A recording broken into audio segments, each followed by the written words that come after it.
Before lamps, switches, or reliable street lighting existed, entire towns depended on one quiet craft: the steady work of candle makers. Their candles shaped how people worked after sunset, how markets stayed open longer, how homes managed winter evenings, and how travelers found their way through dark streets. In an age where night truly meant darkness, the people who produced even a small, steady flame changed the rhythm of daily life far more than we often realize. Tonight, we're going to explore who these candle makers were, how they learned their trade, what materials they worked with, and how their products influenced everything from household routines to early industries. But before we begin, tell me in the comments, if you lived in that era, would you prefer making candles, selling them, or using them as part of another craft? Your answers help shape the next videos I make. And if you enjoy these calm journeys through forgotten parts of history, don't forget to like the video and subscribe so you never miss a new story. Now let's begin. The candle makers who lit the Middle Ages. The role of candle making in medieval towns can only be understood by first recognizing how essential controlled light was to daily life in an age without electricity. Light shaped every activity after sunset: work, household chores, writing, simple tasks, traveling through indoor spaces, and even organizing goods in a workshop. Before glass windows were standard, homes were dim even during the day, especially in winter. When dusk arrived, most of the world fell into near-complete darkness. Because of this, candle making became one of the foundational trades of medieval towns, not usually celebrated but always necessary. Candle makers supplied the very basic tool that allowed people to extend their day beyond natural sunlight and maintain a sense of order in environments where darkness came early and lasted long. Early candle making did not appear suddenly. It developed gradually as towns grew and people realized they needed a reliable source of portable, controlled light. Unlike open flames such as torches or oil lamps, candles produced steady, manageable light that could be transported easily, placed anywhere, and extinguished quickly without waste. Candle makers in medieval towns typically emerged from households that recognized a local demand for dependable lighting. Many families produced candles for their own use, experimenting with basic materials and tools long before candle making became an organized trade. Over time, the craft expanded into a professional occupation as towns grew. Marketplaces became busier, and the need for standard, predictable candles increased. In the earliest stages of the craft, candle makers worked with simple, readily available materials. One of the most common sources of wax-like substance in medieval Europe was tallow, a refined animal fat that could be shaped into candles through boiling, straining, and repeated dipping. Candles made from tallow were inexpensive and accessible to most households, which helped candle making become one of the more practical and widespread crafts of the era. Although tallow had a strong scent during production, the finished candles were effective enough for everyday use. As towns grew and animals were processed for food and other goods, candle makers had steady access to tallow, making it a reliable raw material for their craft. The emergence of candle making as a profession coincided with the development of more structured marketplaces in medieval towns. Once towns established permanent stalls, workshops, or trading squares, artisans began specializing in specific crafts. Candle makers found a place among these specialists because every household, workshop, and public building required candles.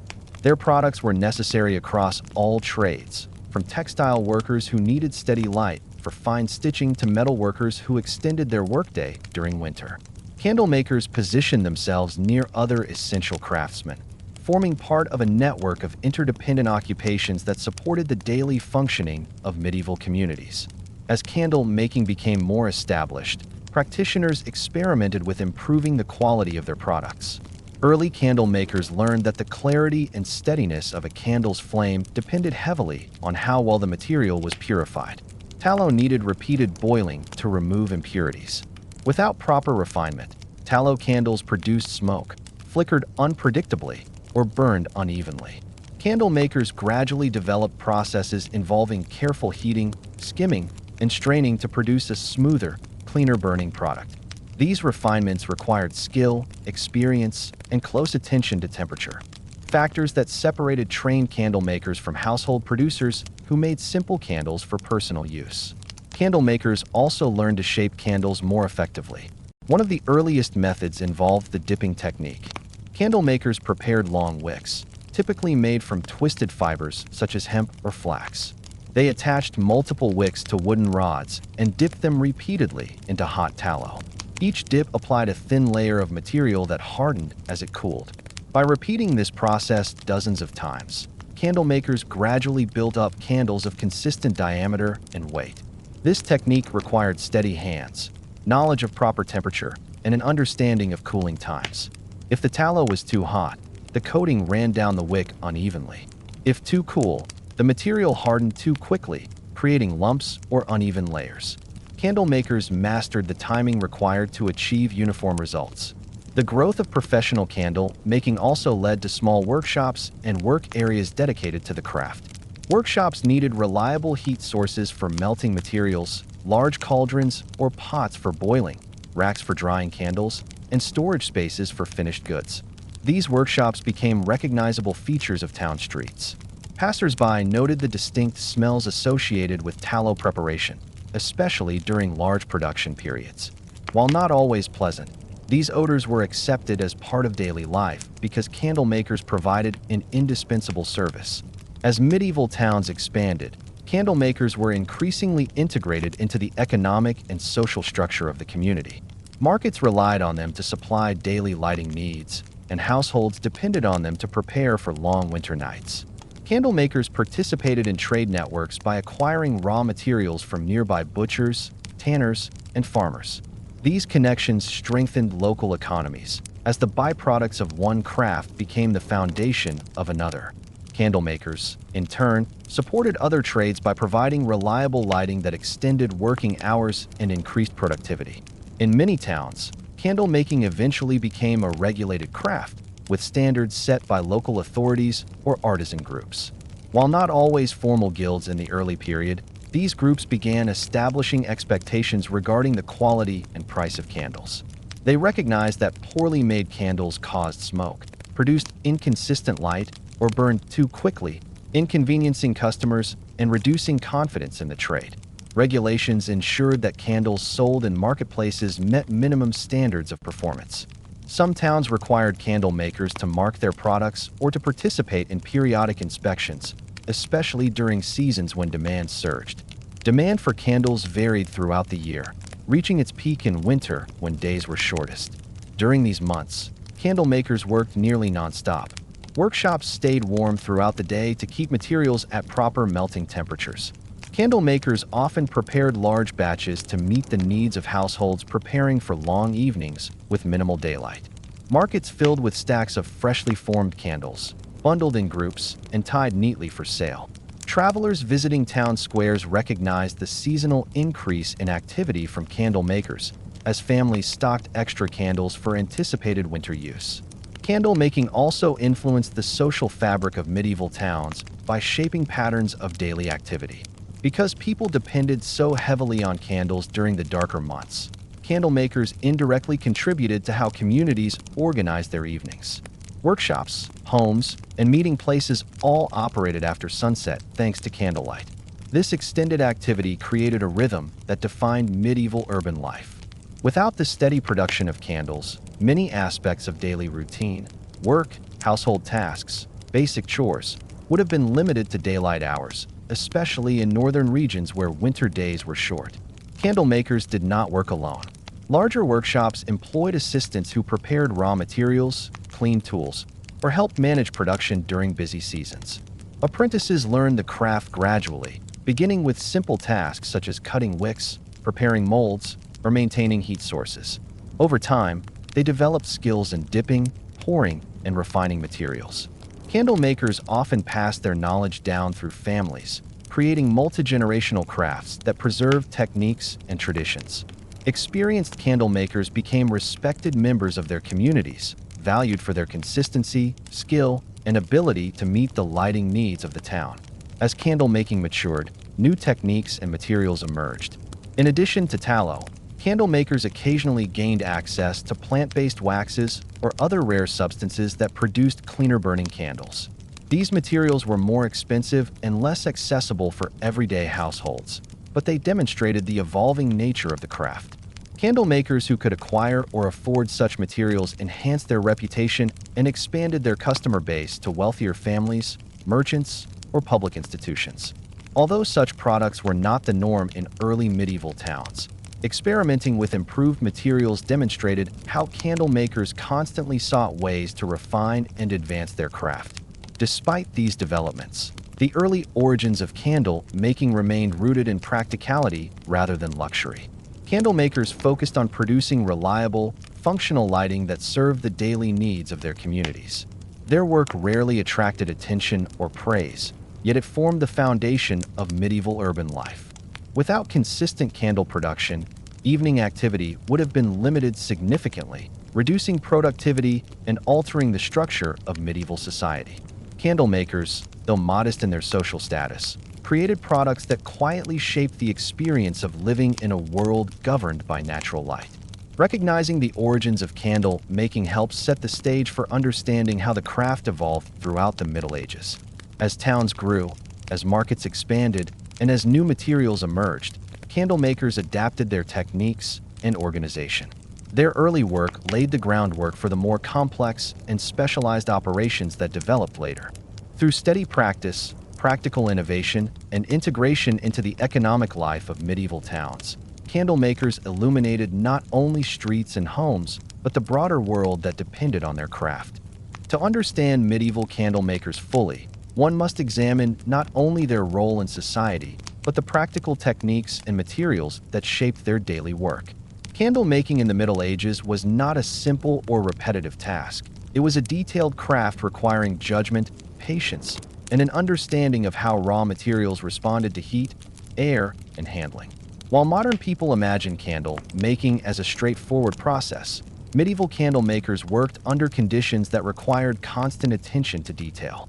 The quality of finished candles depended entirely on materials available in the region, the season of production, and the experience of the craftsmen shaping them. The most common substance used in medieval candle making was tallow, a refined and processed animal fat. Tallow came primarily from cattle or sheep, though its exact characteristics depended on the diet and health of the animal. Candle makers obtained tallow from butchers or directly during large animal processing periods. Because tallow was a byproduct of food production, it was widely available and cost-effective, making tallow candles the most common household lighting source across much of medieval Europe. However, raw animal fat was unsuitable for candle production without proper refinement. Candle makers needed to render tallow through a heating and filtering process that removed impurities, grit, and connective tissue. This process required time, firewood, and attention to temperature, as overheating caused scorching while insufficient heat left impurities trapped in the mixture. The refinement of tallow began with slow heating in large iron or brass cauldrons. Candle makers stirred the fat periodically, waiting for it to separate into usable material and waste products. Foamy or gritty residue rose to the surface and had to be skimmed away repeatedly. Candle makers learned to read subtle changes in texture, color, and scent to judge when the tallow had reached the correct consistency. Even small traces of impurities resulted in uneven burning, so makers developed multi-step filtering processes involving cloth, fine strainers, or natural fibers. Straining tallow through simple cloth bags was one of the more common techniques. The hot liquid passed through the fabric while unwanted solids remained trapped. Candle makers sometimes repeated this process several times to ensure clarity and consistency. Once refined, tallow needed to be kept warm to remain workable. Candle makers often prepared their workshops so that several heat sources were active simultaneously, some heating raw material, others keeping refined tallow in its liquid state, and others maintaining tools at appropriate temperatures to prevent cooling during production. Because tallow hardened quickly, makers had to plan each step efficiently, balancing the pace of dipping, cooling, and smoothing. This attention to timing represented one of the central skills in the craft. Even with experience, candle makers occasionally misjudged temperature, resulting in candles that cracked or hardened unevenly. The second essential component of candle making was the wick, the core fiber that sustained the flame. Medieval wicks were typically made from twisted plant fibers such as hemp, flax, or sometimes cotton in regions where it was available. Candle makers produced wicks by spinning fibers into thin, even strands. The strands were twisted tightly enough to support a steady burn, but not so dense that they restricted airflow. Wick making required precision because the diameter and tightness of the twist determined how efficiently a candle burned. A wick too thick consumed tallow too quickly, creating messy, dripping candles. One too thin produced a weak flame that extinguished easily. Skilled candle makers developed a sense for proper wick tension through repeated practice. After preparing wicks and refining tallow, candle makers moved to the actual forming process. The most prevalent method in medieval Europe was the dipping technique. This process required repetitive dipping of wicks into warm liquefied tallow. Candle makers suspended multiple wicks from wooden rods or frames, often hanging a dozen or more at a time. The rods allowed the candle maker to dip several wicks in unison, speeding up production. Each dip added a thin layer of tallow, which hardened as the candle cooled. Candle makers repeated this step dozens of times. Each dipping cycle needed precise timing. The wicks were dipped, lifted, cooled for a few seconds, and dipped again before the surface hardened too much. Through this method, the candles gradually gained diameter, eventually reaching the desired thickness. Environmental factors influenced the dipping process significantly. In winter, cooler air caused tallow to harden too quickly, resulting in uneven layers. Candle makers compensated by adjusting the distance between dipping pots and cooling racks or by heating the room slightly to create a more even environment. In summer, warmer temperatures slowed the cooling process, making candles soften between dips. Candle makers often created airflow by opening shutters or strategically positioning cooling racks near draft points. The craft demanded constant adjustments based on weather, ambient temperature, and humidity. While dipping was the primary method for everyday candles, some medieval regions used molded candles, especially as metallurgy improved. Metal molds allowed candle makers to pour warm tallow directly into cylindrical shapes around a fixed wick. These molds produced more uniform candles and reduced the time required for dipping, but they were expensive to produce and maintain. Only larger workshops or candle makers serving wealthier communities invested in such tools. Molded candles required precise control of temperature to prevent cracks or separation between the wick and solidified tallow. Removing candles from molds required patience, as premature extraction damaged the shape or caused warping. Another key material in candle making, though far less common, was wax, particularly beeswax. Beeswax candles burned brighter, cleaner, and longer than tallow ones. Their flame was steadier, and they produced far less smoke. Beeswax also had a more pleasant natural scent and did not require the extensive refining required for tallow. However, wax was significantly more expensive due to the time-consuming nature of beekeeping and the limited yield per hive. Therefore, wax candles were used primarily by wealthy households, upscale businesses, or institutions that required clean-burning candles for detailed work such as writing, record-keeping, or craftsmanship. They were also favored for public buildings or administrative settings where reliable, steady light was crucial. Medieval candle makers who specialized in beeswax developed slightly different techniques than those who worked primarily with tallow. Beeswax melted at a lower temperature and cooled differently, allowing for smoother layers during dipping but requiring care to prevent over-softening. Wax candles needed fewer dipping cycles because each layer adhered more readily.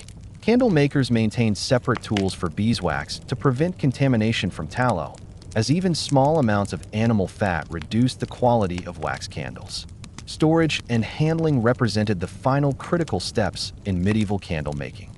Once finished, candles needed a cool, dry environment to prevent bending or softening. Candle makers hung them in rows from wooden beams or placed them in bundles wrapped with cloth. Tallow candles were especially susceptible to melting during warmer months, so workshops incorporated storage rooms with thicker walls or shaded areas to keep finished goods stable. Beeswax candles, though more resilient, still required careful stacking to prevent dents or deformation. Candle makers sold their products in various ways depending on the size of the town. Many operated stalls in weekly markets, where townspeople purchased household candles in small bundles. Larger workshops supplied steady orders to inns, craftsmen, and shopkeepers. Some candle makers used bartering to acquire goods they needed, exchanging candles for tools, cloth, or food. These economic exchanges linked candle makers closely with other trades, making them integral contributors to local markets. Beyond the technical aspects of production, candle makers developed a practical understanding of efficiency. Because tallow hardened quickly and cooling needed to be carefully timed, many candle makers worked in cycles, melting material while preparing wicks, dipping candles while straining the next batch of tallow, and organizing finished candles while monitoring cooling racks. This cyclical workflow allowed them to maintain consistent output while minimizing wasted time and materials. Assistants in larger workshops coordinated these cycles, creating a smooth production line adapted to medieval tools and environmental conditions. Candle makers also managed waste materials responsibly. Because tallow was valuable, trimmings from dipped candles or leftover hardened pieces from molds were remelted and incorporated into new batches. Nothing was discarded unless spoiled or contaminated. Wax scrapings and fragments received similar treatment. Even wick trimmings were sometimes reused to form new wicks or sold for stuffing or simple household uses. Efficiency in material management allowed candle makers to lower costs and maintain stable production even during seasons when raw materials were harder to access. As the craft matured, candle makers developed recognizable work rhythms. Early morning was often dedicated to heating materials, preparing wicks, and organizing tools. Midday focused on dipping or molding, when heat was most stable and cooling conditions were predictable. Late afternoon involved inspecting finished candles, trimming wicks to uniform lengths, and stacking or bundling products. Evenings were used for cleaning tools, skimming impurities from cooling tallow, and preparing materials for the next day. These rhythms ensured that production continued smoothly throughout the week, especially during busy seasons when demand increased sharply. Candle making required an understanding of how light behaved once produced. Candle makers frequently tested their products, assessing burn time, smoke output, and flame stability. Poorly made candles that flickered too much or burned unevenly were reworked or sold at discounted rates. Reliable candles, on the other hand, became the hallmark of a skilled craftsman. Customers recognized quality and returned to workshops known for producing cleaner, longer-lasting candles. The everyday nature of candle making did not diminish the complexity behind it. The craft combined chemistry, practical engineering, and an intuitive understanding of materials. Candle makers knew how fat reacted under heat, how wicks absorbed and released fuel, how temperature shaped consistency, and how airflow influenced cooling. Their work formed part of the essential infrastructure of medieval life, enabling extended work hours, nighttime activity, and functional lighting in an era when darkness otherwise limited productivity. While the tools and conditions of candle making evolved over centuries, the foundational elements remained consistent. Careful preparation of materials, repeated dipping or molding, constant attention to temperature, and disciplined management of workflow. These practices allowed candle makers to produce thousands of candles annually, supporting households, workshops, inns, and marketplaces across medieval towns. Understanding these materials and methods reveals a deeper truth about medieval craftsmanship. Candle makers were not merely producers of simple goods. They were skilled artisans whose work required careful judgment, learned through years of experience. Their craft combined routine and skill, tradition and adaptation, precision and patience. Every candle that illuminated a medieval workshop, home, or street represented countless small decisions made by individuals who quietly shaped the rhythm of medieval life. To understand the life and work of medieval candle makers, it is necessary to look closely not only at the candles they produced, but the physical environments in which they operated. Workshops shaped the pace, quality, and reliability of their craft. In an age without industrial equipment, sophisticated machinery, or large-scale manufacturing, candle makers relied entirely on a combination of simple tools, carefully arranged working spaces, and practical routines developed over decades. Their tools were basic but essential. Their workshops were shaped by the requirements of heat, storage, airflow, and cleanliness, and their daily environment demanded steady concentration. Every finished candle was the product of a space intentionally organized to make one of the Middle Ages' most essential household items. Most medieval candle makers operated out of modest workshops, often attached to their living quarters. These spaces were typically located in practical areas of town, near market squares, next to butchers who supplied raw tallow, or on streets known for crafts such as metalworking or weaving. The workshop itself did not need significant floor area, but it did require more vertical space than one might expect. Candles needed room to hang, cool, and dry over extended periods. Because dipping involved suspending multiple wicks, the workshop's ceiling supported racks, beams, or rods, which held dozens of candles in various stages of completion. This vertical arrangement allowed the floor space to remain open for movement, storage, and heating equipment. The cornerstone of any candle workshop was its heat source, typically a hearth, iron stove, or large fireproof brazier. Candle makers required controlled heat for melting tallow, softening beeswax, and warming tools. These heat sources needed to remain lit throughout the day. They could not fluctuate drastically in temperature, as inconsistent heat affected the quality of melted fats. Tallow scorched easily if overheated, while beeswax melted too quickly if exposed to intense heat. Candle makers learned how to manage their fires by adding fuel gradually, adjusting airflow with simple iron dampers, or moving pots slightly away from the direct flame. Many workshops built their hearths with wide openings and multiple levels so that pots could be placed closer or farther from the heat, depending on the stage of melting. Near the hearth, candle makers kept large metal cauldrons or pots, usually made of brass, iron, or copper. These containers held tallow during rendering and beeswax during refinement. Their size varied by workshop scale. Larger operations sometimes kept multiple pots warming simultaneously, allowing for continuous production cycles. The pots needed sturdy handles, strong rims, and flat bottoms to withstand repeated heating. Candle makers who used tallow cleaned their pots regularly to remove residue. Wax makers kept separate pots to avoid contamination, since even small amounts of tallow altered the burning quality of beeswax. An equally important part of workshop equipment was the dipping apparatus.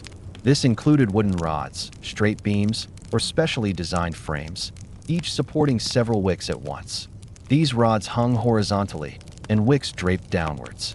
Candle makers dipped these entire sets of wicks into the pot of melted tallow, lifted them smoothly, and allowed them to cool.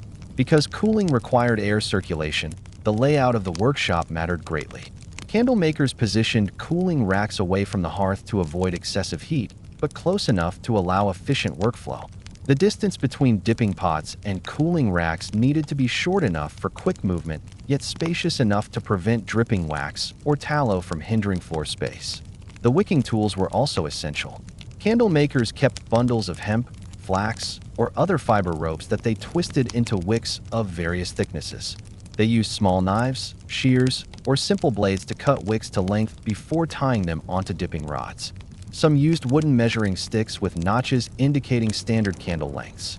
Tools for preparing wicks varied by region, but all aimed to create uniform, predictable fibers that burned steadily once incorporated into candles. Storage was another critical element of the candle workshop. Candle makers required dedicated spaces for raw tallow, finished tallow, refined wax, cooling candles, finished goods, and tools. Raw tallow had strong odors and could attract insects, so it was stored in sealed containers or covered earthen vessels. Candle makers kept raw materials separate from finished candles to prevent contamination. Finished candles hung in rows, bundled together after drying, or stored in wooden boxes to protect them from heat or deformation. Workshops sometimes included cool, shaded areas where tallow candles could be preserved during warm months. In contrast, beeswax candles withstood heat better, but were still stored cautiously to preserve smooth surfaces and prevent dents. Ventilation played a central role in the candle maker's workshop. The process of refining tallow produced distinct smells and vapors, particularly during the initial stages of rendering. Without the benefit of modern ventilation systems, medieval candle makers depended on windows, open doorways, and strategically placed roof vents. Many workshops featured shutters that could be opened fully to let fresh air flow through. High ceilings helped disperse heat and odors, but this created drafts that needed careful management. A sudden rush of air could cool tallow too rapidly or cause uneven setting. Candle makers learned to identify the ideal balance between airflow and stability. The daily environment of a medieval candle maker was shaped by constant sensory input. Workshops were warm year-round due to active heat sources. The air carried the sense of warm tallow or softened wax. Surfaces were polished through repeated use, the handles of metal pots darkened by heat exposure, wooden dipping rods smoothed by constant handling. Floors often bore marks of splashed tallow that hardened into pale patches. Despite these conditions, workshops were orderly because disorganization slowed production and risked damaging materials. The soundscape of a candle workshop was subtle. Crackling fire from the hearth formed a steady background. Liquid tallow or wax moved quietly within the pot. Candle makers heard the faint tapping of tools, the soft flick of wicks being adjusted, and the nearly silent rustle of hanging candles brushing gently against one another during cooling. Even the act of dipping created a predictable rhythm. The dip, the lift, the brief wait, the movement toward the cooling rack, and the return to the pot. This routine shaped the workday into a predictable sequence of repeated, carefully controlled actions. Daily routines in the workshop were structured around temperature. Early mornings were often cooler, providing the ideal conditions for initial dipping cycles. Candle makers arrived at the workshop before sunrise during winter months to warm the hearth gradually, avoiding sudden temperature jumps that affected tallow consistency. Once materials were warm, production moved into a steady rhythm. Candle makers alternated between dipping cycles and wick preparation, ensuring that new wicks were ready when current batches reached their proper thickness. The middle of the day was often the busiest, when the workshop was warmest and cooling times were most consistent. Candle makers also needed to keep good records, though not in the modern sense. They kept mental notes regarding which batches were made earlier in the day, how many dipping cycles certain candles had undergone, and how many bundles were ready for sale. Larger workshops kept simple written lists, tracking quantities and orders. Because literacy levels varied, the record-keeping method depended on the individual workshop's capabilities. Even illiterate craftsmen used tally marks, tokens, or bundles arranged in specific patterns to track their output. Tools for trimming and finishing candles were straightforward yet essential. Candle makers used small knives to trim the base of candles, removing uneven layers. They smoothed uneven surfaces by gently warming the outer layer and pressing it into shape with wooden paddles. The wick was trimmed to a standard length before sale. These finishing steps ensured that each candle looked uniform and burned consistently. In workshops with molded candles, finishing tools also included rods for removing candles from molds, small wooden wedges for adjusting tight molds, and finer knives for smoothing the mold seam line. The candle maker's day did not end when production ceased. Cleaning was an essential part of the craft. Pots required scrubbing to remove residue before the next batch. Floors were swept to reduce debris. Tools were cleaned, wicks organized, and finished candles bundled for market. These tasks ensured efficiency for the next day and prevented contamination between batches. Candle makers learned that diligence and maintenance directly improved product quality. Because materials such as tallow hardened quickly, prompt cleaning was the only way to prevent long-term buildup. Apprenticeship was a central part of maintaining workshop order. Apprentices assisted with basic tasks, cutting wicks, cleaning tools, monitoring cooling candles, and preparing raw materials. They learned the craft gradually, first observing experienced candle makers before attempting simpler tasks. Over years of practice, apprentices internalized the rhythm of the workshop and developed the judgment necessary for controlling temperature, timing dips, and assessing material quality. Workshops that trained apprentices became important centers of knowledge transmission, ensuring that candle making remained a stable and reliable trade within medieval towns. Relationships between candle makers and their customers further shaped workshop practices. Inns required consistent, long-burning candles and placed large orders, sometimes weekly. Craftsmen, such as tailors or scribes, needed cleaner-burning candles that produced minimal smoke. Households purchased candles based on season, budget, and need. Because of this diverse demand, candle makers often produced several grades of candles: small household tapers, thicker candles for workshops, and special wax candles for wealthier clients. Tools and workshop layout played a major role in this differentiation. Candle makers designated specific workstations for different product types. They kept certain dipping rods exclusively for higher quality materials to avoid contamination. They separated finished goods by category in storage areas. This systematic approach ensured that orders could be fulfilled efficiently and consistently. Despite the apparent simplicity of medieval candlemaker workshops, their environment required discipline, order, and constant attention. Candle makers needed to understand the behavior of materials, heat, airflow, and time. Their tools were simple but relied on regular maintenance. Their workshops were modest but intentionally arranged to support efficiency. Their routines were repetitive but guided by experience. Together, these elements formed a working environment that enabled candle makers to supply medieval towns with the light needed to function beyond daylight. In many ways, the workshop was the heart of the candle maker's craft. It embodied the quiet, steady labor that kept medieval communities running after sunset. Although candle makers rarely commanded the attention or prestige of other trades, their workshops illuminated the rhythms of medieval life, literally and figuratively, by transforming raw materials into one of the essential products of the era. The environment they created supported thousands of households, shaping how medieval people lived, worked, and moved through their world. Candle making was more than a practical household craft. It was a business deeply woven into the economic structure of medieval towns. To understand how candle makers sustained their trade, it is necessary to look beyond the workshop and examine the broader systems that supported their livelihood. The success of a candle maker depended not only on skill and technique, but on consistent access to materials, stable relationships with suppliers, predictable marketplaces, and careful management of seasonal demand. In a world without modern transportation, centralized suppliers, or standardized distribution networks, each candle maker's ability to operate smoothly relied on a combination of negotiation, timing, and familiarity with the economic rhythms of their community. The most critical part of the candle maker's supply chain was raw tallow, the primary ingredient for everyday candles. Candle makers acquired tallow through a network of butchers, farmers, and livestock handlers.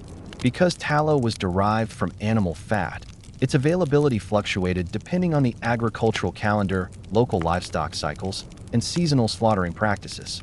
In many regions, large-scale slaughter occurred in late autumn, when communities prepared for winter by processing meat for preservation.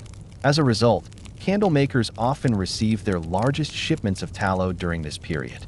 They stored it carefully to ensure a steady supply throughout the colder months, when demand for candles also increased dramatically due to shorter daylight hours. Working with butchers required negotiation. Candle makers needed fat that was suitable for rendering, without excessive connective tissue or spoilage. Larger workshops cultivated long-term relationships with butchers to secure consistent access. In some towns, formal agreements existed specifying how much tallow a butcher would supply each week or season. Candle makers often paid in coin when possible, but bartering arrangements also played a significant role in the supply chain. Butchers occasionally accepted finished candles as partial payment, especially during winter months when lighting needs increased. This reciprocal system helped stabilize the flow of materials within the community. For beeswax candle makers, supply chains were different and often more complex. Beeswax was far less common than tallow and required management of beehives or access to beekeepers. Beekeeping was labor-intensive, with yields varying depending on climate, hive health, and season. Candle makers who specialized in beeswax typically formed long-term partnerships with apiarists. In some regions, beeswax also came from monasteries or rural estates that maintained hives as part of agricultural operations. Wax arrived in raw chunks or sheets, often embedded with debris such as honey residue, plant fibers, or fragments of comb.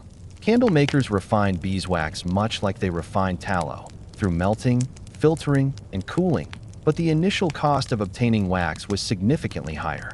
This elevated the market value of wax candles and shaped their customer base. Access to wick materials formed another essential aspect of the supply chain. Wicks required fibers such as flax, hemp, or in certain regions, cotton. Flax and hemp were grown widely, but candle makers did not typically grow these plants themselves. Instead, they purchased spun fibers from weavers, rope makers, or merchants who handled textile materials. Flax availability depended on agricultural cycles. Hemp was often more consistent, but varied in quality. Candle makers sought fibers with uniform thickness and reliable combustion properties. They learned which local suppliers produced the strongest, most consistent strands and formed business relationships accordingly. In some towns, candle makers contracted directly with spinners or small-scale textile workers to ensure uninterrupted access to wick materials. Because wicks determined how evenly a candle burned, reliable fiber supply was essential. Beyond raw materials, the business of candle making depended heavily on timing and marketplace activity. Candle makers needed to understand the seasonal patterns of their town's economy. Winter brought heavy demand. Spring offered moderate business. Summer, with its long daylight hours, saw lower sales except among specialized trades, and autumn prepared the community for the coming dark months. Candle makers adjusted production schedules accordingly. Many worked extended hours in autumn and early winter, producing large quantities of candles to meet seasonal demand. During quieter months, they focused on maintaining tools, training apprentices, refining materials, and managing barter relationships with suppliers. Markets were the primary place where candle makers interacted with customers. Town markets operated on regular cycles, weekly, bi-weekly, or at times aligned with local festivals or fairs. Candle makers set up stalls displaying bundles of candles arranged neatly by size and quality. Pricing varied based on material, craftsmanship, and the intended use of the candle. Everyday tallow tapers were affordable for most households, while larger, thicker candles cost more. Beeswax candles commanded the highest prices due to their cleaner burn and more refined appearance. Wealthier families, inns, and specialized craftsmen often paid extra for candles that produced minimal smoke, burned longer, or provided brighter light. Candle makers also sold directly to inns, workshops, and public establishments. Inns, in particular, required steady supplies of candles to illuminate common rooms, guest quarters, and kitchens. Craftsmen such as scribes, tailors, and metalworkers purchased candles to extend their working hours during darker seasons. Candle makers often supplied these establishments through ongoing arrangements, delivering new bundles weekly or monthly. These steady clients formed the backbone of a candle maker's income, ensuring predictable demand even during seasons of lower market activity. Yet candle makers did not simply wait for customers. They participated actively in the economic life of their towns. They listened closely to market conditions, noting trends in livestock prices, crop yields, and textile production that could affect material costs. They adjusted their pricing accordingly, balancing the need for profitability with the expectations of their community. Because candles were essential household items, extreme price fluctuations could provoke complaints or reduce sales. Skilled candle makers learned how to navigate these dynamics, sometimes increasing prices gradually or offering small discounts to loyal customers. Transportation formed another important part of the candle maker's business. While many operated within town limits, some supplied rural customers or neighboring settlements. Transporting candles required careful handling, especially during warm months when tallow softened and risked bending. Candle makers bundled tapers in protective cloth or stored them in wooden crates for travel. Beeswax candles, though sturdier, still required caution to prevent surface marks. Some candle makers delivered directly to customers along established routes, while others relied on traveling merchants who purchased large quantities at market and resold them in surrounding villages. These merchants extended the reach of the candle maker's trade, connecting urban craftsmen with rural consumers who lacked access to specialized workshops. One lesser-known aspect of medieval candle making was the presence of regulations. As towns grew and markets became more structured, local authorities introduced standards that candle makers were expected to follow. These rules addressed issues such as candle size, weight, purity, and pricing. They aimed to prevent dishonest practices, such as mixing poor-quality fats with tallow or selling undersized bundles.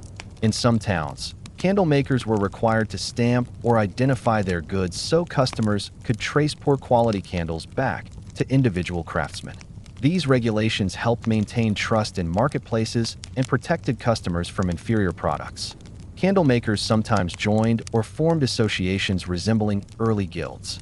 These groups did not always possess the formal structure of later medieval guilds, but they played a similar role, setting quality standards, managing disputes between craftsmen, and negotiating fair access to materials. Membership offered candle makers a measure of protection and stability. They could share resources, learn from experienced colleagues, and collectively address issues such as dishonest competitors or fluctuating material costs. These associations helped maintain the integrity of the trade and ensured that customers could rely on consistent candle quality across the community. The candle maker's business also depended on reputation. Customers returned to workshops known for producing candles that burned steadily, lasted long, and produced minimal smoke. Word of mouth played a significant role in local economies, and candle makers took pride in maintaining reliable standards. A workshop that produced inferior candles risked losing business to competitors. Reputation extended beyond product quality. Candle makers who treated customers fairly, honored their agreements, and offered consistent pricing earned trust within the community. Because candles were a recurring purchase, repeat customers formed the core of a candle maker's income. Even waste management played a role in the business side of candle making. Candle makers saved every usable scrap of tallow or wax. Offcuts from dipped candles, residues skimmed during refinement, and leftover hardened material from molds were melted down and incorporated into new batches. This efficiency allowed workshops to reduce material costs and increase profitability. Some candle makers sold low-quality remnants to households who preferred cheaper options for chores or outdoor use. Others used remnants as barter items in local trade. The candle maker's connection to broader trade networks extended beyond raw materials and finished products. Their craft intersected with numerous other trades: woodworkers who produced dipping rods and molds, metal workers who forged cauldrons and tools, textile workers who spun wicks, and merchants who transported goods. Through these interactions, candle makers contributed to the economic vitality of their towns, helping sustain the interconnected web of medieval craft and commerce. Ultimately, candle making was a business of balance, balancing supply and demand, cost and quality, efficiency and precision. Candle makers depended on a steady supply chain, reliable marketplace activity, and strong community relationships.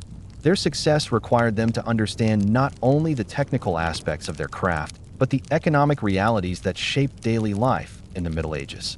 By mastering both trade and technique, candle makers ensured that their communities had the light needed to function after sunset, making them essential contributors to medieval urban life. Behind every bundle of medieval candles stacked neatly in a marketplace stall or hung carefully on the beams of a workshop lay the steady labor of real individuals, workers who shaped the craft through patience, repetition, and accumulated experience. Candle making in the Middle Ages was not a solitary pursuit. Although we often imagine a lone artisan tending to a pot of melted tallow, the reality was far more collaborative. Families contributed, apprentices learned the trade through hands-on practice, helpers supported the workflow, and in larger workshops, small groups coordinated tasks to sustain consistent production. Understanding the human side of candle making reveals how strongly the craft depended on cooperation, tradition, and the quiet labor of many hands working together. In most medieval towns, candle making began as a family trade. Households operated workshops attached to their living spaces, allowing family members to participate at different stages of production. Children helped with simple tasks such as preparing wicks, fetching water, sweeping the workshop, or organizing cooling racks. Older family members often handled more delicate tasks requiring experience, refining tallow, controlling heat, managing dipping cycles, or trimming finished candles. Family-based workshops ensured the continuity of skills across generations, as techniques were passed informally from parent to child long before formal training structures developed. Roles within family workshops often aligned with physical capability and experience. For instance, preparing wicks required careful hands, but not physical strength, making it a task accessible to younger or older family members. Dipping, by contrast, required lifting heavy rods filled with multiple candles and immersing them repeatedly into warm tallow. This process demanded physical endurance and precise timing, often performed by the primary candle maker or older apprentices. Refining tallow involved working near heat sources for long periods, stirring heavy pots, and monitoring consistency. Households often rotated responsibilities to maintain balance and ensure that fatigue did not compromise the quality of production. The presence of apprentices transformed candle making from a simple household craft into a structured profession. Apprentices typically joined a workshop in their early teens, entering an arrangement that combined training, labor, and mentorship. They committed to several years of service in exchange for lodging, basic food, and learning the craft. During the first months, apprentices performed the simplest and most repetitive tasks: cutting wicks, measuring fibers, skimming impurities from cooling tallow, maintaining firewood supply, or organizing tools. These foundational duties introduced them to the rhythm of the workshop and the materials involved. Gradually, apprentices learned to handle more advanced tasks. They observed how experienced candle makers judged tallow consistency, reheated partially cooled batches, or adjusted dipping timing to maintain uniform layers. They practiced dipping with small sets of wicks before progressing to larger rods. Mistakes were expected. Apprentices occasionally produced uneven candles or misjudged the temperature of melted materials. Through repetition, they developed the judgment necessary to assess how heat, humidity, and airflow affected production. These skills could not be learned from instruction alone. They required first-hand experience and constant exposure to the workshop environment. Apprenticeship provided stability for both the apprentice and the workshop.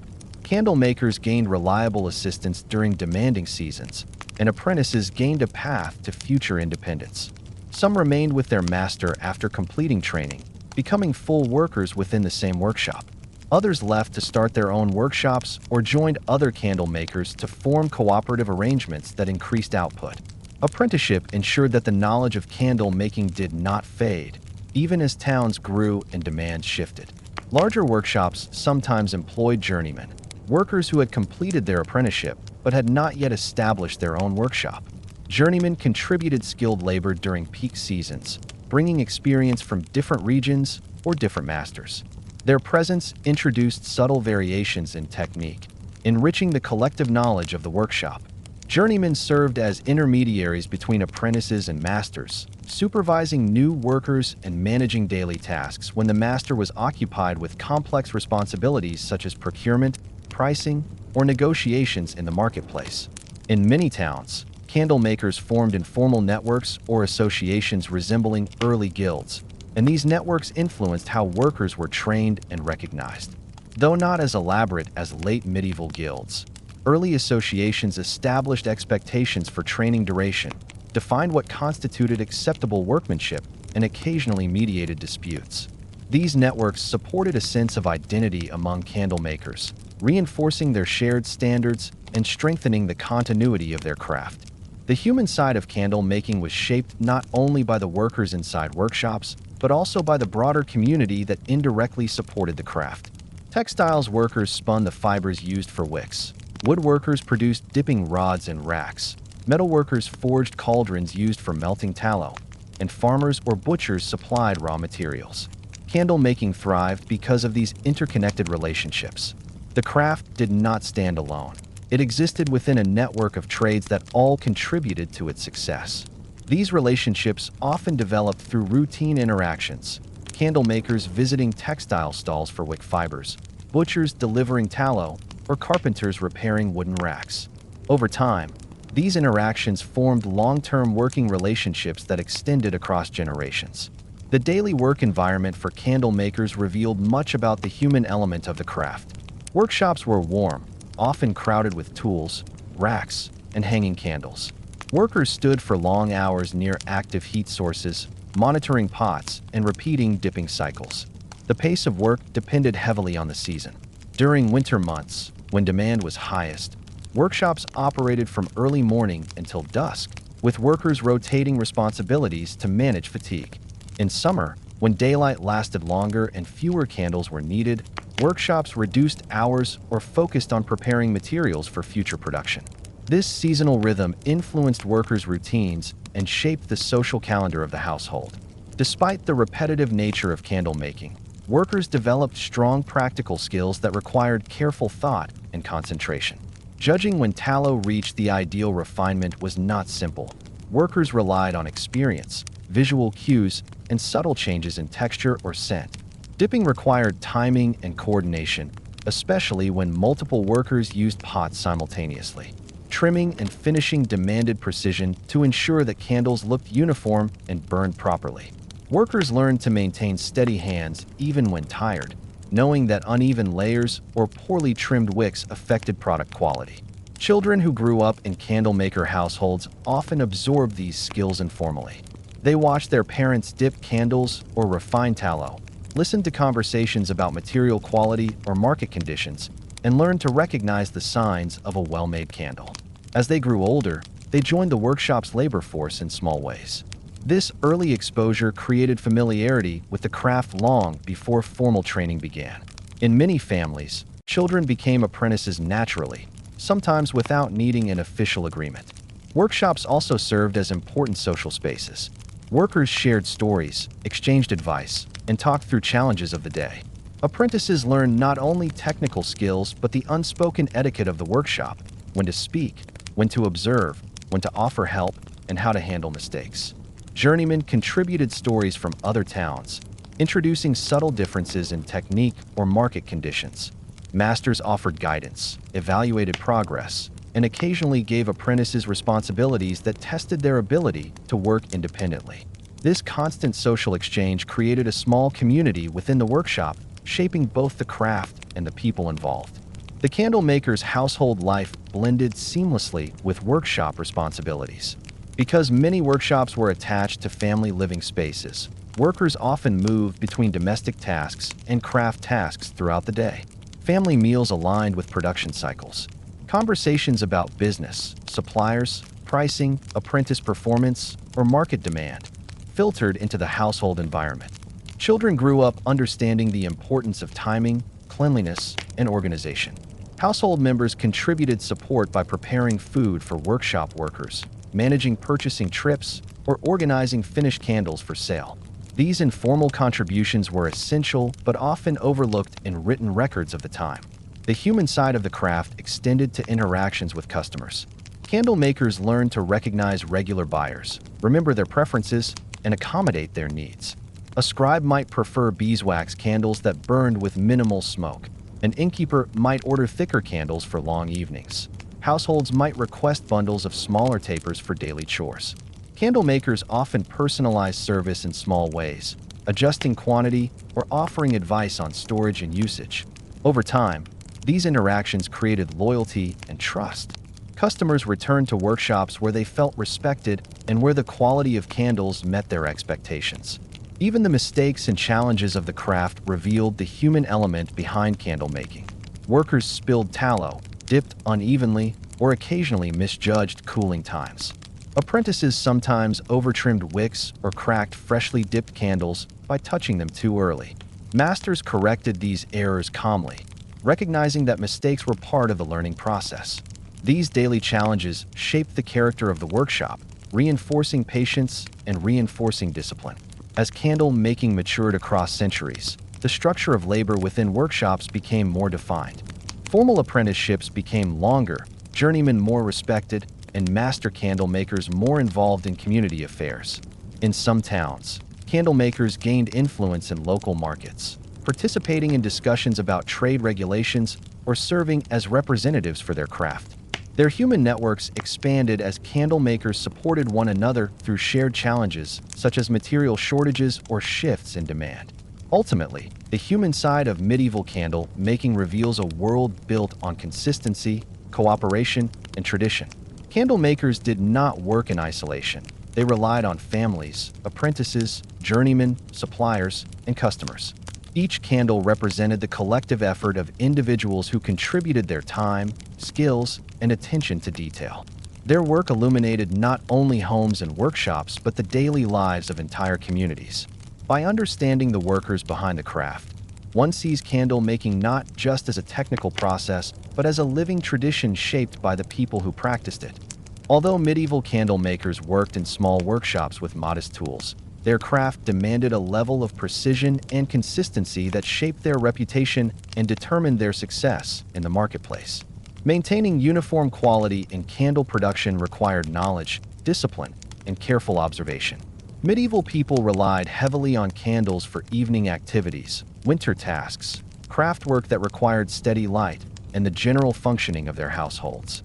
Because candles burned quietly in the background of daily life, any inconsistency, too much smoke, Uneven melting, dripping tallow, weak flames, or candles that burned too quickly created noticeable inconvenience. Candle makers who managed to produce reliable and predictable candles earned long-term customers and became trusted members of their towns. This chapter examines the standards and expectations that guided their work and how medieval craftsmen ensured quality through technique, organization, and tradition. Maintaining consistent raw materials was the first step toward producing high-quality candles. Candle makers who depended on tallow understood that not all animal fat behaved the same way during rendering or burning. The quality of tallow varied according to the animal's diet, the region, the time of year, and how freshly the fat was collected. Fresh, clean fat produced smoother tallow that burned evenly. Older fat required additional purification and could still produce stronger scents or darker residue. Experienced candle makers learned to judge the quality of raw tallow visually and by touch. They knew how a good batch of fat should feel: firm, pale, and relatively odorless. They adjusted their refining process accordingly, sometimes boiling certain batches longer or filtering them more times to remove impurities. Precise rendering techniques formed the foundation of high-quality tallow production. Rendered tallow that was insufficiently purified created smoke or uneven flames. Candle makers developed careful routines for melting and skimming fat, repeating the process multiple times to achieve clarity. They strained melted tallow through cloth, fine nets, or natural fibers, which trapped small impurities. Achieving consistently refined tallow required attention to temperature. Overheating created a burnt scent that carried into the finished candle, while underheating prevented impurities from separating fully. Candle makers monitored the flame's behavior as they worked, using their experience to judge when tallow reached the ideal consistency. The reliability of a finished candle began long before it was shaped. It depended on the disciplined refining of raw material. Wicks played an equally important role in candle quality. A candle could be perfectly shaped but burn poorly if the wick was too thick, too thin, or improperly twisted. Candle makers often made their own wicks, spending time spinning, twisting, and trimming fibers to achieve a uniform structure. They selected fibers that absorbed melted tallow steadily. If fibers absorbed too quickly, the flame grew too large, producing smoke and shortening the burn time. If fibers absorbed too slowly, the flame weakened and extinguished itself. Candle makers tested different thicknesses for different types of candles. Thicker tapers required sturdier wicks, while smaller household candles used narrow wicks to maintain a controlled flame. Experience taught craftsmen how wicks interacted with tallow and wax, allowing them to match wick type to candle type consistently. The dipping process itself was central to maintaining quality. Candle makers developed a rhythm that balanced immersion, cooling, and repetition. Any imbalance produced noticeable imperfections. If candles were dipped too quickly, layers did not harden evenly, leading to soft, lumpy surfaces. If dipped too slowly, lower layers hardened too firmly, preventing new layers from bonding smoothly. Candle makers monitored the texture and sheen of the surface after each dip, adjusting timing accordingly. They also controlled the depth of the dip carefully. If wicks were not dipped deeply enough, the candle bases remained thin. If dipped too deeply, tallow accumulated excessively at the tip, creating uneven burning. Temperature control influenced dipping cycles significantly. Workshops became warm during production, especially near the hearth. Airflow from windows or open shutters affected cooling times. Candle makers learned to interpret these environmental factors intuitively. On hot days, cooling took longer, so they slowed the dipping rhythm.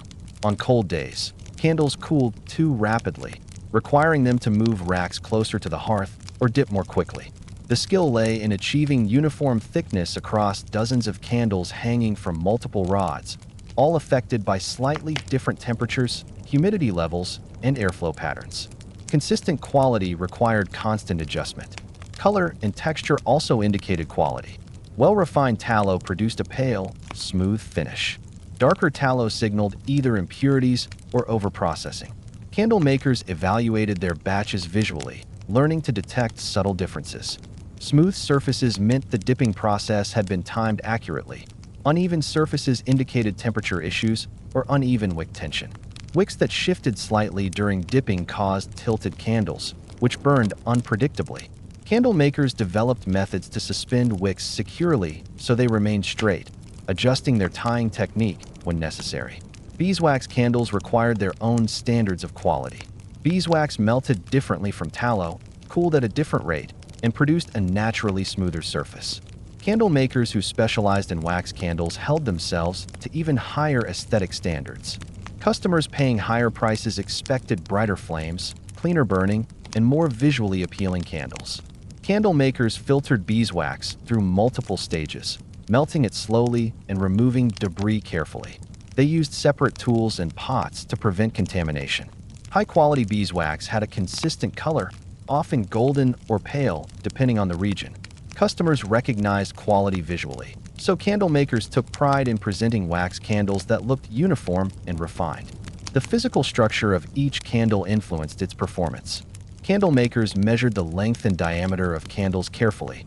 Even small deviations affected burn time. Thicker candles burned longer and produced more light. Thinner candles burned quickly and suited short tasks. Candle makers often produced bundles that included candles of identical length and thickness, ensuring consistent performance for customers who purchased multiple candles at once. Achieving this uniformity required measuring sticks, trimming tools, and steady hands. Finished candles were inspected individually before being sold or stored.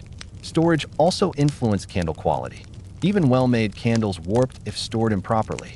Candle makers hung candles vertically in cool, shaded areas to maintain their shape. If stored horizontally or exposed to heat, tallow softened and bent. Workshops often reserved shaded shelves or cellars for long-term storage, particularly during warmer months. Candle makers protected finished candles from dust, insects, and contamination. They wrapped bundles in cloth or placed them in wooden boxes lined with clean fabric.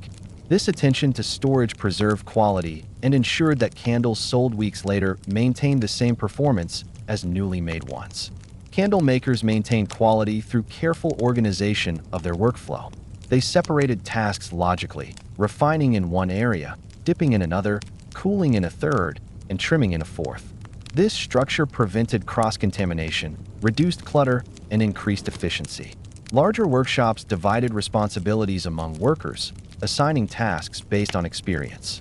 Apprentices monitored cooling racks and trimmed bases. Journeymen controlled dipping or heat management, and masters evaluated tallow quality and monitored final inspection. This division ensured that each stage received proper attention. Standards of quality were not created solely by candle makers. Communities developed expectations based on daily usage. Poor quality candles caused inconvenience, so customers quickly recognized and avoided workshops with inconsistent products. Market demand thus reinforced craftsmanship. Candle makers paid close attention to feedback, often adjusting their techniques to satisfy customer preferences. For example, some customers preferred candles that burned longer even if the flame was slightly smaller. Others prioritized brightness over duration. Candle makers adapted by producing different grades of candles for different uses. Local authorities sometimes implemented basic regulations to protect consumers. While not as formal as later guild standards, these regulations defined minimum acceptable quality. In some towns, candle makers were required to sell candles of specific weight or length. Inspectors occasionally visited workshops or stalls to ensure compliance. These measures protected customers from receiving undersized bundles or poorly refined tallow. Candle makers who failed inspections could face fines or lose market privileges. Such regulations encouraged consistency and reinforced community trust. Beyond formal standards, candle makers practiced self-regulation. Their reputation depended on maintaining quality, so they developed personal benchmarks. They rejected candles with visible imperfections, trimming them into smaller products or remelting them for reuse. They noted which batches burned longer or produced more stable flames and used that knowledge for future refinement. Experienced candle makers recognized the value of maintaining a consistent product identity. Customers returned when they knew what to expect. Quality also depended on how candle makers handled environmental challenges. Seasonal changes affected materials and processes. During summer, tallow softened too quickly. During winter, it hardened too fast. Candle makers responded by adjusting their heating methods, cooling times, and production schedules. They understood that maintaining quality required adaptability, not rigid routine. A workshop that failed to adapt produced unpredictable results, eroding customer confidence. Communication within workshops contributed to consistency. Masters shared guidelines with apprentices and journeymen, offering advice based on years of experience. They explained how to interpret the color of melting tallow, how to recognize a properly formed wick, or how to judge the ideal moment to trim a candle. Workers learned to evaluate their own output and correct errors before finished products reached customers. This collaborative knowledge sharing preserved standards across generations. Quality control also extended to business practices. Candle makers who treated customers fairly built strong reputations. Consistent pricing, honest measurement, and reliable supply were essential components of quality from the customer's perspective. A candle maker who delivered large shipments on time, maintained steady pricing despite seasonal fluctuations, or offered clear explanations about different candle types reinforced consumer trust. In small medieval towns, word of mouth traveled quickly, making honesty and professionalism as important as technical craftsmanship. In the broader context of medieval society, candles were indispensable. They illuminated households, workshops, town gatherings, and craft halls. They allowed tradesmen to continue their work after sunset, permitting productivity during darker months. Candle makers provided the light that allowed people to live, work, and continue social life throughout the year. The consistent quality of their products thus became more than a measure of craftsmanship. It was a measure of how well a community could operate during the long evenings of winter. By maintaining consistent standards, candle makers ensured that their products performed reliably.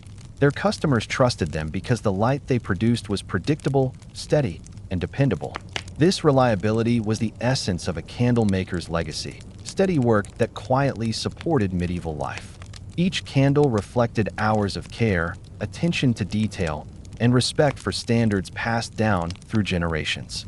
To appreciate the influence candle makers had on medieval life, it is important to understand the practical role candles played once they left the workshop and entered the many spaces where medieval people lived and worked.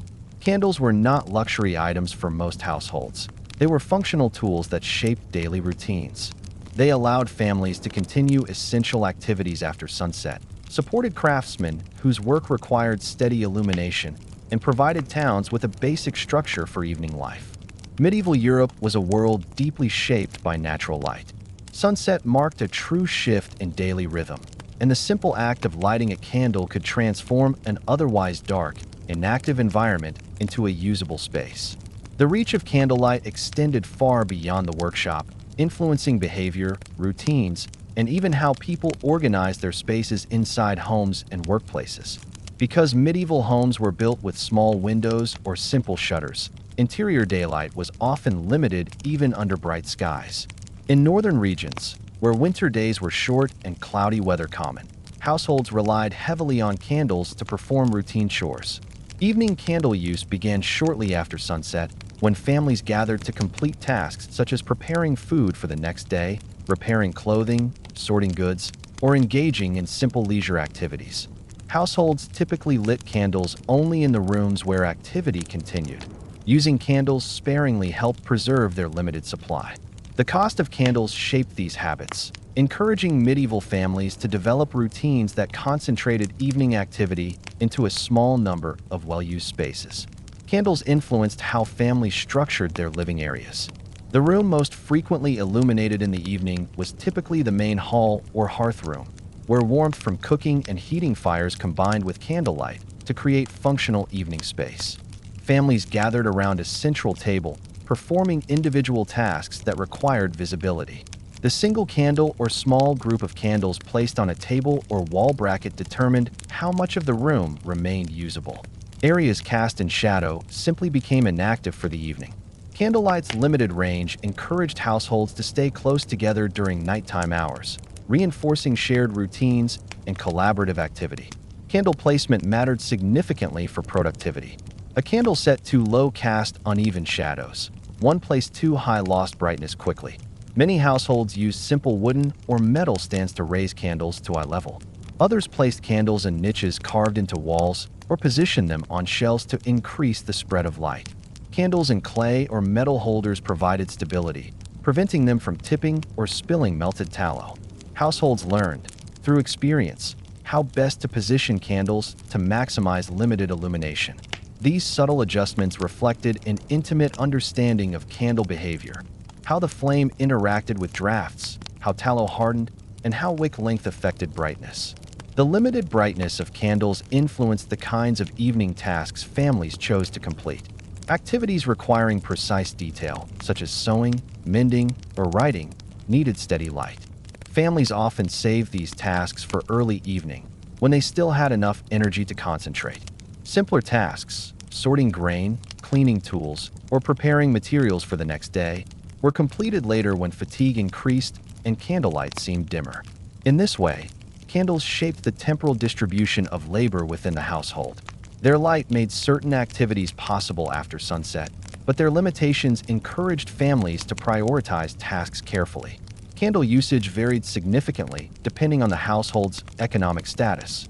Wealthier homes used more candles, sometimes illuminating multiple rooms or maintaining larger tapers that burn longer. These households often purchased beeswax candles, which produced cleaner light with less smoke, allowing more comfortable evening work. In contrast, ordinary households relied primarily on tallow candles, which produced a brighter but sometimes smoky flame. The air quality of small, enclosed houses could be affected by steady candle use, making ventilation important. Families used shutters or small vents to draw fresh air in, especially during winter evenings when candles burned for longer periods. In workshops and craft spaces, candlelight played a more specialized role. Craftsmen who worked with fine materials, tailors, shoemakers, leatherworkers, embroiderers, scribes, and metalworkers, often required steady illumination to complete detailed tasks. These craftsmen purchased candles regularly, making them steady customers for candle makers. The intensity and consistency of candlelight determined how late a craftsman could work. During winter months, many workshops depended on candles for several hours each evening. Workspaces adapted to accommodate this reality. Craft benches were positioned near walls where candles could be mounted securely. Some craftsmen used simple reflective backings made from polished metal surfaces to direct more light toward their work area. These practices increased the efficiency of candlelight, allowing skilled workers to maintain productivity even when sunlight was scarce. The relationship between candlelight and workplace safety also mattered. A stable, clean-burning candle allowed craftsmen using sharp tools or heated equipment to work with confidence. Poor-quality tallow candles flickered or produced smoke, obscuring visibility and increasing the likelihood of mistakes.